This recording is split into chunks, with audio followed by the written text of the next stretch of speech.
Welcome back. You're watching NewsX. I'm Uday Pratap Singh. Our big focus this hour. After Venezuela, the United States under Trump's administration is constantly deliberating on the several possible ways they can use to run Greenland. Of the many questionable methods being tabled as of now, there seems to be a possibility that the US administration might just consider offering direct cash payments to residents of the Arctic island to encourage a break from Denmark and closer alignment with Washington. US officials have floated payments ranging from $10,000 to $100,000 per person, while Greenland, an autonomous territory of Denmark with a population of about 57,000, has repeatedly said they are not for sale. Surveys indicate that 85% of Greenlanders do not want a US presence on the island. Many Greenlanders believe that the standard of living in Denmark is significantly higher than in the United States. Concerns have also been raised about crime rates and the high cost of medical services. In the US, Denmark's defense ministry has further warned Trump and confirmed that a 1952 rule of engagement remains in force. Well, under this directive, the Danish soldiers have the permission to confront and attack invaders immediately without waiting for instructions from senior commanders. This clears that Trump's long-standing fixation with Greenland will now be welcomed by an island that has long debated its own independence and economic dependence on Denmark.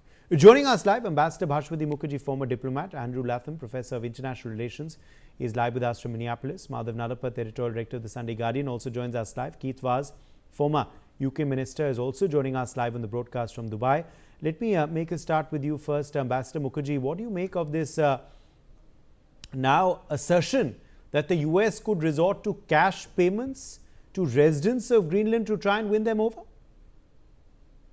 Well, this morning, Uday, on BBC, I saw a very poignant response by a lady in Greenland who was walking her dog. And a journalist asked her what she felt about it. And she said, all I can tell you is, we in Greenland, we lead a safe and secluded and peaceful life. And we are very, very tired of President Trump. I thought that was very poignant, her response. These are people who have lived in peace and harmony, and now they are confronted by a situation by which either the entire island is on sale, or the people on that island are on sale as if slavery has come back, or indentured, or is the most powerful country in NATO going to go to war with the founder member of NATO, because under the NATO charter, NATO is obliged to defend the territories of its member states, and Greenland is the territory of Denmark. So how on earth can United States even imagine that they can invade Greenland or buy out the people? I know he's a transactional president and he's a businessman, but surely he doesn't think that human beings are for sale like it was in colonial times or in times of slavery or indenture. These people in Greenland are not for sale, and I think offering them money to move out is an affront to their human dignity. And I really think, knowing so many Americans as I do, that they would be completely outraged at this latest offer, because it really is an affront to human dignity, just like slavery was, like colonialism was, like indenture was. I don't see, from what I saw of this lady walking her dog this morning, she was so quiet and so simple, and she said, we are all so tired of the American President Trump. It must be a great a source of stress for these people, such a small number of people. They would be, I think, for us in Delhi, we are 21 million people in Delhi. I don't know the exact population of Greenland, but I think it would probably fit into a tiny little suburb in Delhi. They have no chance at all if he decides to invade. But if he invades, what happens to NATO? What happens to the global order? And what happens to a relationship in the Western Hemisphere between Western allies? And also, what kind of example would he be setting for hegemons in other parts of the world?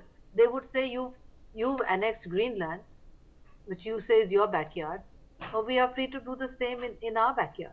So I think, I really hope that some kind of understanding can come. And moreover, he wants to go into Greenland to drill and mine, which would completely destroy the Arctic environment. I know that he doesn't believe in climate change, but surely he has to have some concern for the fragile ecology and environment of the Arctic. What would happen if he started drilling? That's the reason why the Danes have never touched it. The Nordics are very certain environment. I think this one is going to be even more complex and messy than kidnapping the president of Venezuela. Very, very messy. I don't see the Supreme Court of the United States agreeing with him on this one. Andrew Latham, is this an offer of any seriousness? How should it be taken by the people of Greenland? How should it be taken by the global community at large, this financial offer?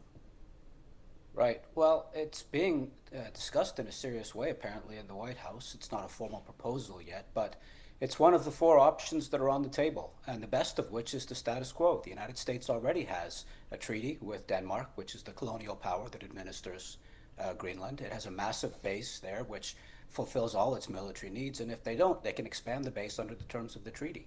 That's the best option, and it should be pursued. The other options are to buy the island directly from the colonial power, like Alaska was purchased from Russia once upon a time. That's a non-starter. The Danish government has said it's not going to sell the island. The third option is to, and in scare quotes, bribe the Greenlandic people with $10,000 to $100,000, a non-trivial amount of money, so that they'll vote in a plebiscite or referendum to join the United States, or at least leave Denmark. And that's on the table and being discussed. The final option, which is under the radar, which nobody seems to know very much about, is a so-called Compact of Free Association, like the United States has with the Marshall Islands or Palau in the Pacific. And those are arrangements whereby those countries remain independent and sovereign. They have representatives on international bodies. They have complete internal self-governance. They run their own show, but the United States runs defense and security issues. And the citizens of those FSA states are actually allowed to live and work in the United States as well. That might be an option that might appeal to a variety of constituencies, but that's not one that the Trump administration has been talking about in any meaningful sense. It's all talk about invasion, annexation, and now purchasing votes or purchasing an island. But my personal philosophy is, if it ain't broken, don't fix it. And right now, in terms of American security needs, they are fully met by the existing treaty arrangements and the existing base at Patuxent in Greenland. There is no need for any of this, except that this is consistent with Trump's political persona. Enter the ring, swing a few times, raise your hands and declare victory, and wait for the crowd to roar. That seems to be his governing philosophy, and it's certainly at work with respect to Greenland, as it was with respect to Venezuela, with the consequences we saw there. Absolutely. Let me, in fact, also quickly get in Madhav Nalapath, editorial director of the Sunday Guardian now. Madhav Nalapath, as far as, of course, this this latest offer is concerned, obviously it does give us an indication that Donald Trump is very serious about annexing or taking over Greenland. That Greenland now has become very important in the USA's scheme of things. They are encouraged by their successful operation in Venezuela and want to move swiftly forward. But quick finance, doling out cash, is this really going to win over Greenland and Greenlanders? Uday, I find it quite insulting and humiliating that someone will talk in terms of buying out people. If you remember, in the United States, there was a slave trade, and there were auctions of slaves, and finally a slave that looked very healthy was paid a very high price, and the person who paid the price, maybe a few hundred to $1,000 at that time, was handed over the slave for him to utilize.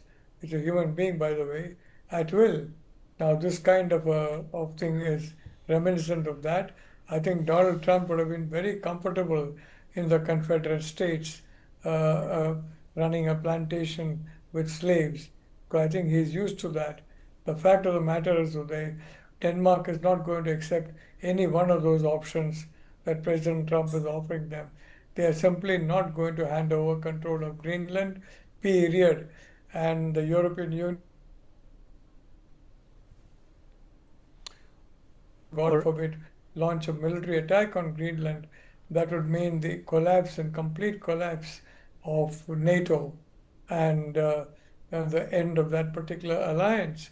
As it is, frankly, as far as NATO is concerned, where Ukraine is concerned, there is no question that the US is out of the war in terms of kinetic action, but of course, is very much in the war in terms of selling machinery, selling weapons, selling other systems to the Ukrainians, paid for by the Europeans.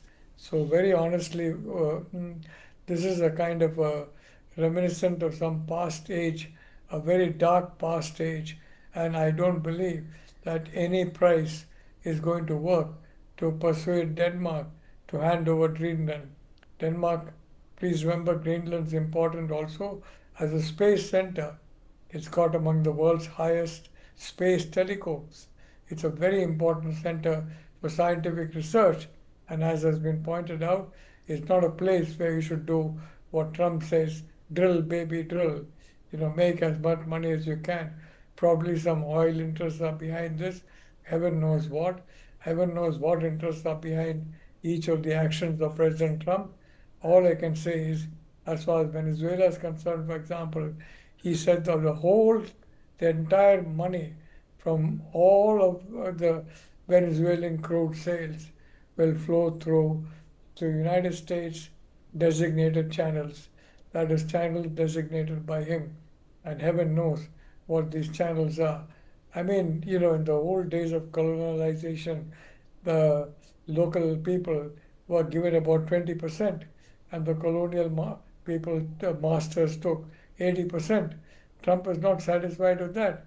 He wants the whole 100%, and it's really a foretaste of things to come. And I'm not at all certain the people of Venezuela are going to stand by meekly and accept this kind of forcible transfer. And if violence comes, so be it. I want to say very honestly, Vineet, I think this is I don't want to use expletives here, because these would be expletives that, frankly, only a trained psychiatric mind would be able to fathom. But the reality of the situation is Donald Trump seems to be living in a world of alternate reality in which he is basically the emperor of all these surveys, whether it be South America, whether it be Greenland, heaven knows which part of the world is going to be next. And I think now he's presenting a clear and present danger to the United States itself, as more and more people are realizing, frankly, we are watching in real time the streets in Minneapolis explode as a consequence of the unchecked actions of ICE. You remember James Bond movies. James Bond had a license to kill. ICE people, they believe they have a license to kill, and they do. And very often the people who are killed are US citizens. Very often they are legal visitors with legal visas, and yet they are taken out peremptorily, and the worst is done to them. They are shot. And so far, Kristi Noem, the Homeland Secretary, has defended every one of these killings. It's really a horror story that's taking place in real time across the United States. And I don't know when the horror story will end, but that will depend on the US Supreme Court. It will also depend on the US Congress. I'm happy to say that a bill to limit the powers of President Trump has got the necessary 5 Republican votes.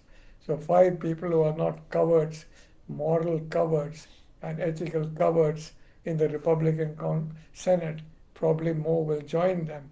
But that is a welcome first sign that at last the other 2 institutions of government are acting when they find the executive Yes. completely off the rails. Yes.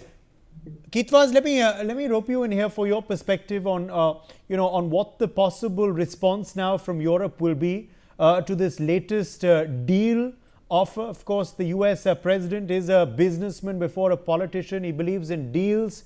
and this is the latest deal he wants to offer directly to the people of Greenland. How will Europeans respond to this? How do you believe people of Greenland will respond to this? Good evening, Vinette. I think the governments of Europe are in shock because they had just spent a whole lot of time sucking up to the President of the United States, giving him gifts, inviting him, for example, in Keir Starmer's case, to meet the King. Everyone was trying to outbid each other in trying to please him. They need him on side because they want him to support President Zelensky, and that's why they had to do all this soft soaping of Donald Trump. And now they found that Donald Trump wants a bit of Europe. They've come out quite strongly opposing this. I've watched our own Prime Minister, Keir Starmer. He was saying very little about Venezuela. He was waiting for the case to be made for the attack on Venezuela, giving President Trump the benefit of the doubt. However, he was very clear that if Greenland is attacked, it will be seen as a hostile act. What we might be seeing, Vinod, is something in our lifetime happening now on programs such as your own, the basic destruction of the superpower status of the United States. When a country reaches out like this, as Britain did at the end of empire, it's not a sign of strength. It is actually a sign of weakness. And it's very worrying for those of us who believe in the ideals of the American Constitution, who actually believe, as we did, that the President of the United States, whoever that was the leader of the free world. We are in shock that the president could do something like this, could go into another country, wherever that country is, and initiate regime change, abduct a president and put them in that position, and then move on swiftly, having thought that he'd got away with it, which of course he has done. He has got away with it because neither China or Russia have taken any obvious action, even though they've both got big economic interests in Venezuela. He's now moved on to take a bit of Europe. Just to be fair, he's probably going to have a chunk of each continent. These are very, very serious times.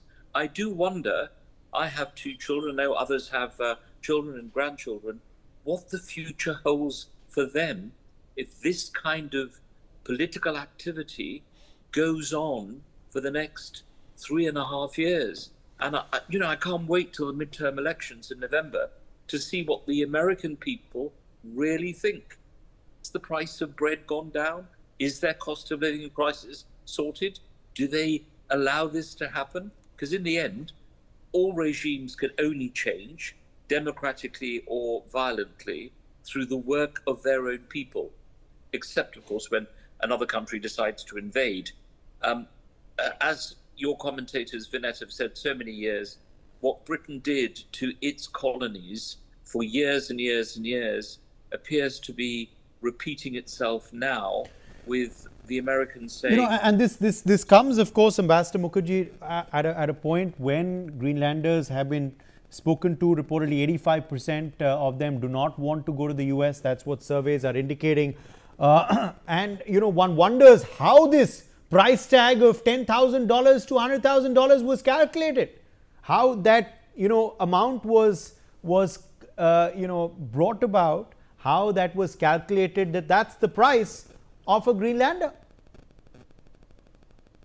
Vineet, sorry, Uday, it was calculated on the presumption that if you're not an American citizen with an American passport holder, if you're not a white Christian, because the United States is supposed to be now a country for white Christians, J.D. Vance has said it, then you are a commodity, like a slave or an indenture. You can be bought and sold in the marketplace. The very fact that the Americans are seriously discussing in the White House how much to pay for a commodity, because now every Greenlander is a commodity on sale. Question is that in the time of slavery, the person who had brought the slave was paid. Here the commodity is being paid and told, take the money and be happy that we didn't treat you like we treated the president of Venezuela.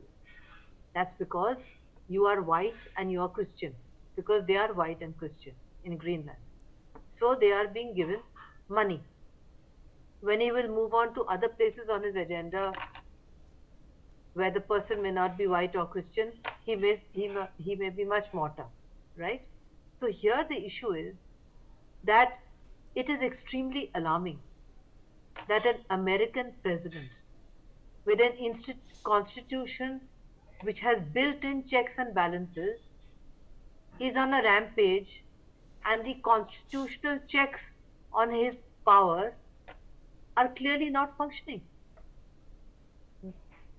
I have studied the American Constitution in Delhi University, and it's considered to be one of the finest constitutions in the world because it's built on checks and balances.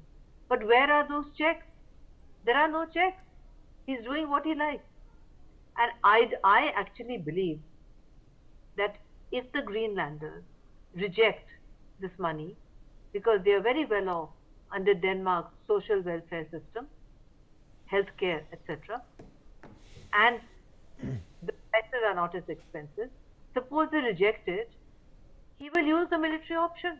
But definitely, that if he is under the erroneous impression that nobody will resist him and no American will be killed, you can't bet on that. He was just plain lucky that when they went into Venezuela, 800 bodyguards were killed, no American was killed. But how can he keep on betting on his luck each time? If the Greenlanders decide to defend themselves, if the Danes decide to defend them, as they said they will, and the Danes are a martial race, if you look at their history of the Nordics, they are a martial race. They're not to be just swept aside just because they come from a small country. I have always taken Nordics very seriously. They're principled people. They believe in principles, and they will die for their principles. They will not allow Greenland to go without a fight. If he wants to have a fight with his own NATO allies, he wants white Christians to kill white Christians, because that's what's going to happen. And then what will he do? He will annex Greenland and call it what? The 53rd state? Professor Nalapat, is it 53rd it will become? I think he offered the 53rd state status first to Canada and then moved on. So right. This would be well, who knows? The Canadians may also get a similar cash offer next, Andrew Latham. If that's the way things are going in the White House, the Canadians may also get a cash offer next if their government does not respond. But, does this mean that a possible, backup plan then will be ready in case this cash offer is rejected? If you're saying this is being taken very seriously in the White House, what happens next if the cash offer is indeed rejected, as it is likely to be? Well, it is likely to be, but let me tell you, since you've raised, two of you now have raised Canada, and among my many passports, one of them is Canadian. Canada and Denmark were at war for about 30 years recently. It only ended in 2022. It was called the Whiskey War, and it was because there's an island between Greenland and Canada, which was claimed by both. It was disputed. And there were some oil implications and mineral and whatnot. There were no people on the island, but how did they resolve it?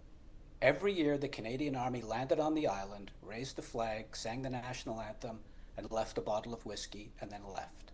And a month later, the Danish Army would arrive, raise the Danish flag, sing the Danish national anthem, pick up the Canadian bottle of whiskey, and leave a bottle of schnapps, and they would go home. And this went on for about a quarter of a century, until in 2022, they finally sat down and divided the island between the two of them, not quite down the middle, but in a way that satisfied both. That is the way allies deal with serious disputes around territory in the Arctic around Greenland. The Canadians, neither the Canadians nor the Danes talked about annexation or invasion or buying votes. There was a bit of theater, swapping the booze, and then there was a serious deal that was done. No harm, no foul. It's a history that's not well known outside Canada and Denmark, but it's a history that might be instructive in terms of how this president might actually think about Greenland. And I say that because it's analogous, but not perfectly so. Again, the status quo, the arrangements that are currently in place and have been in place since the beginning of the Cold War work perfectly well, and there is no need to change it. Therefore, one has to ask what President Trump's motives really are. They are not North American security. They are not the security of the Arctic. They are not concerns about Russia or China. There's something else going on that may have to do, as Professor Nalapad put it, with his psychology. And I'm not a qualified psychiatrist, not going there. It might have something to do with domestic politics. As Ambassador Mukherjee pointed out, there's a dysfunction right now because Congress has not pushed back under the War Powers Resolution. The Senate recently passed a resolution, by the way, that said no further military action can be taken with respect to Venezuela. Obviously, by the time that gets to the president's desk, it'll be vetoed. But the point is, Congress is at least pushing back. That's how the checks and balances work. You have to work the checks and balances for the checks and balances to work. And maybe we'll see that with respect to Greenland, I don't know. But it's a dreary and depressing topic, which is why I thought I might introduce the whiskey war for your viewers. Okay, let me leave the last word to you, Professor Nalapath, on how this is going next. Look, Uday, I'd like to point out very honestly that this kind of an action, if it's ever taken, will mean the end of the Western alliance completely, period. It would have completely been cracked wide open for a simple reason that Denmark is not going to give up Greenland at any price, very honestly. And if Trump intends to seize it by force, it will be the case of one member of NATO attacking another member of NATO. NATO was meant as a mutual defense treaty against countries that are not part of NATO. And here is a NATO country, a very large country, in fact, the linchpin of the NATO alliance, basically threatening to attack another NATO country. Honestly, it will make sense only in the mind of Donald Trump.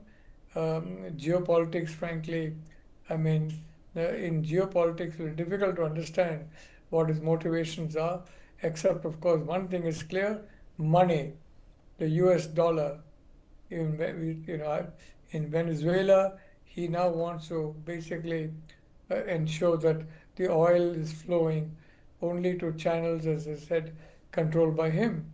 And now, the same thing is going to happen in Denmark, and that's the end of the ecology of Greenland.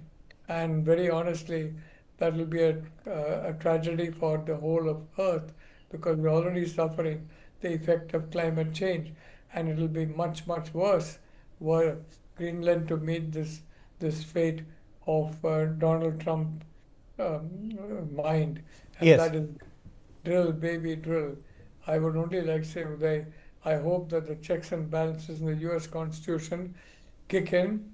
I'm heartened that the U.S. Senate, at least 5 senators, found the moral courage to oppose Trump, and I hope that this measure gets passed very quickly in the case of Venezuela, but it's also a case of not launching a war without specific congressional approval.